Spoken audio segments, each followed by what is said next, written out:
இன்றே டவுன்லோட் செய்து உங்கள் ஃபேவரட் ஷோக்களை என்ஜாய் பண்ணுங்க. ஒரு பொண்ணோட வாழ்க்கையை கெடுக்கிற அளவுக்கு போயிருப்பா. அவளுக்கு அப்படி நம்ம குடும்பத்து மேல என்னதான் ஆத்திரம்? இவளெல்லாம் சவுக்கடியோட நிறுத்தி இருக்க கூடாது. போலீஸ்ல புடிச்சு கொடுத்திருக்கணும்.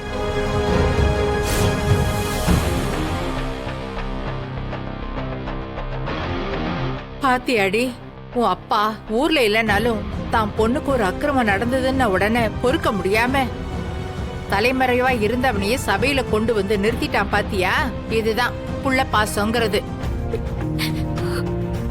தான் ஆடலனாலும் தான் தசை ஆடும்ல. மா, என்ன பேசிக்கிட்டு இருக்கீங்க நீங்க? நான் இந்த ஊரோட பஞ்சாயத்து தலைவர். ஊர்ல எந்த பொண்ணுக்கும் இந்த மாதிரி ஒரு அநீதி நடந்திருந்தாலும் நான் இப்படிதான் நடவடிக்கை எடுத்திருப்பேன். உங்க பேத்தி இந்த ஊர் பொண்ணுதானே, அதான் விஷயம்.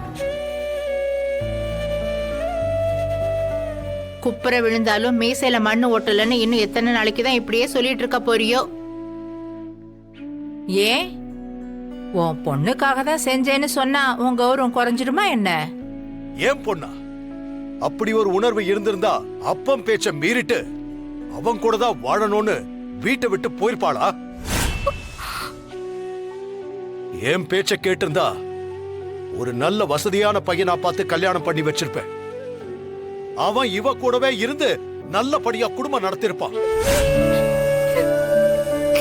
இப்ப இவளா ஏத்துக்கிட்டவன் சம்பாதிக்கிறதுக்கு துப்பு இல்லாம இவளை இங்க தனியா விட்டுட்டு வேலைக்கு போறேன்னு வெளிநாட்டுக்கு போயிருக்கா. இப்போ அவன் இங்க இருந்திருந்தா இதெல்லாம் நடந்திருக்குமாமா?